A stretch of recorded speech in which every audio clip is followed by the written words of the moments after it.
Quand j'étais petite fille, j'étais très malade. Et un jour, je souffrais énormément dans mon corps, dans ma chair. J'avais très mal et j'étais couchée sur un lit avec ma maman à côté. Ce jour-là, je lui ai demandé, maman, pourquoi j'ai aussi mal? Pourquoi je souffre? Pourquoi je suis malade? Et ma mère m'a alors parlé de la drépanocytose. Ma mère m'a expliqué que c'était une maladie génétique, que j'étais née avec et que je n'en guérirais pas. Mais ce jour-là, j'ai véritablement compris dans mon cœur que le seul moyen que j'avais pour avoir une vie heureuse, pour avoir une vie normale, c'était de faire confiance à Dieu. Et je lui ai prié avec ma petite voix d'enfant de me guérir, d'apaiser mes douleurs et de permettre que je puisse aller mieux et aller à l'école. Mon chant d'amour pour toi, oh papa, c'est de te louer. Bonjour, je suis Francine Memon, je suis coach de vie spécialisée dans la guérison intérieure, le bien-être émotionnel et spirituel. J'accompagne les enfants atteints de drépanocytose et les parents d'enfants drépanocytaires pour le bien-être de leur enfant afin que l'enfant ait une meilleure qualité de vie et qu'il puisse vivre le plus longtemps possible et en bonne santé.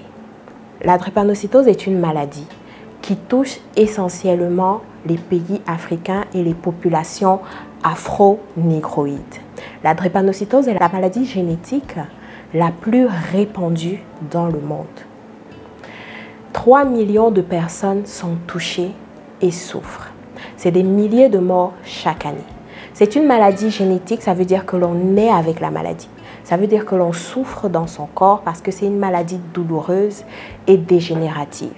Lorsqu'on est atteint de drépanocytose, c'est une atteinte à notre destinée. Le diable se lève pour attaquer la destinée d'un enfant en le clouant avec une maladie dès sa naissance. Un enfant drépanocytaire aura de la peine à avoir une bonne éducation. Il sera souvent couché, il sera souvent fatigué et il ne pourra pas déployer le même potentiel que les autres enfants de son âge. Arrivée à l'âge adulte, la femme drépanocytaire aura des problèmes de conception. Elle aura des problèmes pour avoir un emploi stable. Elle aura des problèmes pour maintenir un foyer, pour prendre soin de sa maison.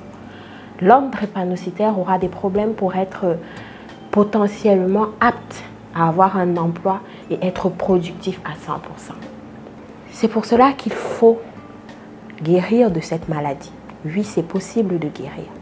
Lorsqu'on se confie en Jésus-Christ, on peut guérir.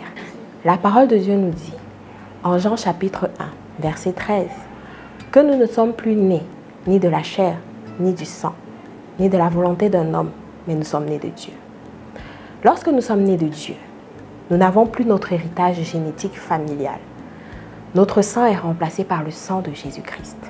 Et la parole de Dieu nous dit que c'est par les meurtrissures de Jésus-Christ que nous avons été guéris. Jésus-Christ est la solution de la drépanocytose en Afrique. Chers parents, il est possible d'accompagner votre enfant dans une foi chrétienne, dans une ferme conviction en la victoire de Christ à la croix, de sorte que vous puissiez donner à votre enfant de l'espoir, donner à votre enfant une meilleure qualité de vie, donner à votre enfant de triompher de ce qu'il avait condamné. Je suis coach Francine, guérison intérieure et extérieure. À très bientôt. Au revoir. Mon chant d'amour pour toi, oh papa, c'est de